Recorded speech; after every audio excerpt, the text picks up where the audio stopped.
If you're going to do anything low carb or anything ketogenic, and definitely carnivore, you need to focus on this one mineral.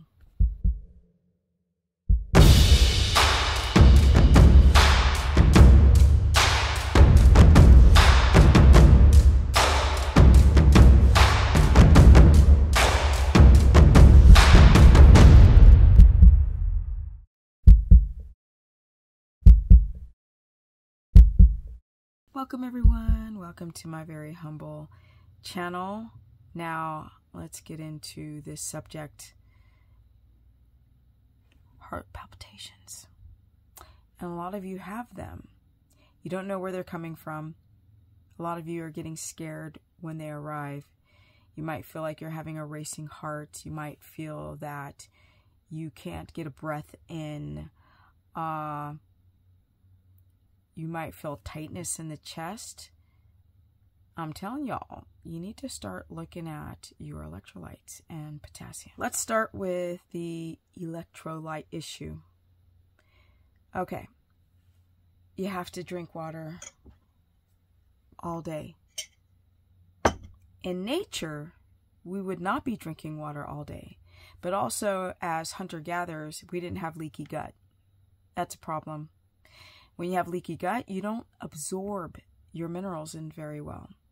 We didn't have the type of cortisol or heavy metal or forever chemical exposure that we have now. We don't absorb our minerals very well. And then you decide to drop your carbs after your body being used to eating and consuming carbs. So that's another caveat. You have to, one more layer added to the bridge or the levee breaking, that when you are coming from the carb world and then you switch to a no starch, full on carnivore, the body's like, I'm sorry,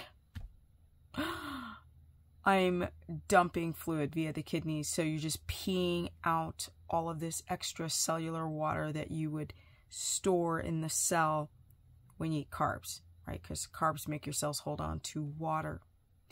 And when you dump that fluid so quickly, your sodium potassium balances, your sodium potassium pump in and out of the cell becomes instantly out of whack. And people will take in too much salt and not enough potassium, which is a real bomb clusterfuck waiting to happen. So you might feel like you're having a heart attack. You might feel like your heart is racing. A lot of gurus are not considering the fact that people are not absorbing their minerals, or they just don't know how to balance them. I mean, there are some gurus that are saying eating 4,700 or taking in 4,700 milligrams of potassium. That's absurd. Nowhere in nature you would ever get that much potassium unless you sat there and just ate 10 friggin' avocados. It's so weird how we come up with these numbers, these guidelines for vitamins and minerals. They're so off, and we've become so dogmatic about it because we believe that then, and then people start shoving all these potassium supplements down their gullet or trying to eat 10 cups of vegetables, and it's a nightmare. Don't do that. The problem with sodium and potassium balance and me trying to give you recommendations is everyone is different. The size, the integrity of your gut wall. But look at it this way. You're going to have about 4 to 6 grams of salt throughout the day. Rock salt. Celtic salt is different because that's made up more of water. And then your potassium is going to hit up to about 1,000. Give or take. A little over, a little under. And it's got to be consistently. I eat a large and small avocado every day. And then plus I'll get some potassium from some cruciferous vegetables. Sometimes when I eat them. And then from the meat.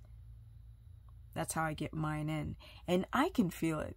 I can feel when I don't have enough potassium because you'll start feeling nauseous. You'll feel heart palpy. It's not a good look. It's not a good feeling. So you have to be on it. And if I have too much salt, salt will drive down potassium and I'll feel the same. I'll feel terrible, heart palpy, hard to breathe. it's not good. You feel nauseous. Your fluid intake must also be correct. If you drink too much water, because some of you are like, I drink a gallon.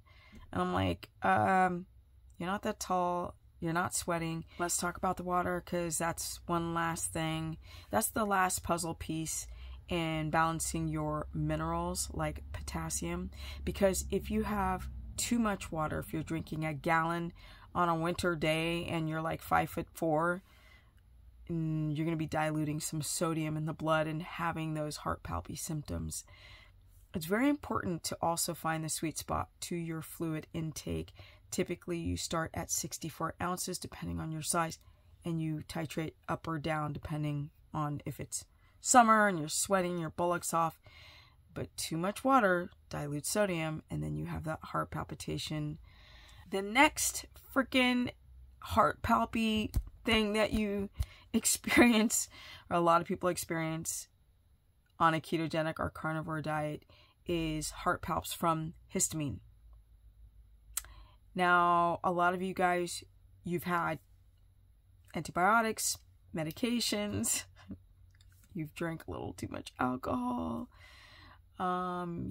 you're coming from the world of celiac disorder, wheat gluten intolerance, and a lot of stress, and you have compromised your gut wall.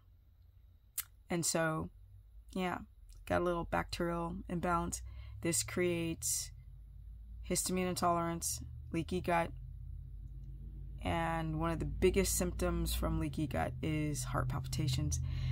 People will go and eat like eggs or butter, and they're like, oh, I feel so terrible. I feel nauseous. I feel palpy. Really start to chart your food, take notes, track it. If you're trying a carnivore diet and you find yourself eating a lot of mono foods that you didn't on a carb diet, then write down how you feel. Because in the beginning, they feel great. They're like, oh my God, I feel fabulous. Sometimes you don't develop these histamine responses for a month, 3 months down the line, because sometimes it takes that long to drop DAO from doing carnivore. And the last way people develop heart palpitations, on a ketogenic or carnivore diet is the thyroid. When you don't keto adapt, doing a keto diet or a carnivore diet, well, it can have a massive effect on the hypothalamus, pituitary, adrenal, and thyroid axis. Drop that T3. Yeah, you can't convert T4 into T3, or the thyroid hormone is not getting into the cells, and heart palpy, and you could be borderline thyroid, not being ketosis, not enough glycogen storage, and you start palping. That hypothyroidism goes, hello. And then the hair starts falling out and all constipation, all kind of weird stuff. But that's going to be said in other videos. I hope this helps. Just giving you a little snapshot of what to be careful for. Explaining that heart palpitations, why you have them. A lot of people don't understand, like, why, and I'm explaining why. And the solutions are quite easy. Balance your electrolytes. Rotate your foods. Take notes. Track. Stay away from high histamine foods if you think you have a problem with them. And eat enough fat. Don't eat too much protein. And don't fast if you don't want to develop a thyroid issue or push your thyroid over the edge, right? Because I'm learning. I hate medications for thyroid, by the way. That's a whole nother subject. But I'm learning that the thyroid only makes 20% of the thyroid hormone. The rest is from everything else. 80% stress, right? Down regulating your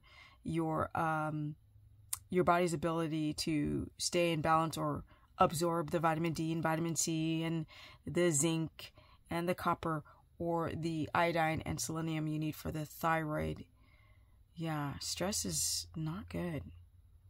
Be careful for the HPA axis, because stress is going to ultimately affect your body's ability to adapt or not, and then that will affect your thyroid or not. If you guys want to learn more, go to stephanieperson.com. Sign up for a consultation if you need my help. My Instagram is Stephanie Ketogenic. My Facebook fan page is Stephanie the Business Person. And if you need help dietarily or anything else, I run a monthly course subscription based where I cover all 3 diets and teach you about electrolytes. And then of course there's the challenge that's coming. And that, my friends, is my new chocolate lab.